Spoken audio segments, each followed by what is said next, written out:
Viral video Chef Renata pukul-pukul makanan pakai sendok, ekspresinya jadi sorotan. Nama Chef Renata cukup populer dikenal oleh masyarakat Indonesia. Chef Renata dikenal sebagai seorang chef dan juga juri Master Chef Indonesia. Tak hanya itu, Chef Renata aktif memperkenalkan kuliner Indonesia melalui kegiatan-kegiatan kuliner luar negeri, terutama di Eropa.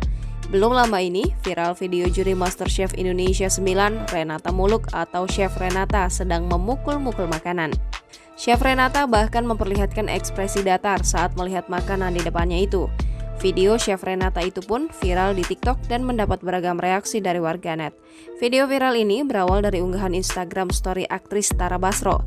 Tara mengunggah video ketika Chef Renata sedang menatap hidangan penutup sambil memukul-mukul ringan dengan sendok karena teksturnya yang kenyal. Dalam unggahannya, Tara menulis keterangan yang menyoroti ekspresi Chef Renata.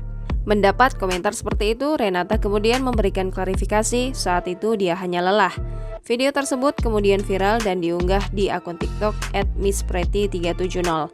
Banyak netizen yang setuju dengan pandangan Tara Basro.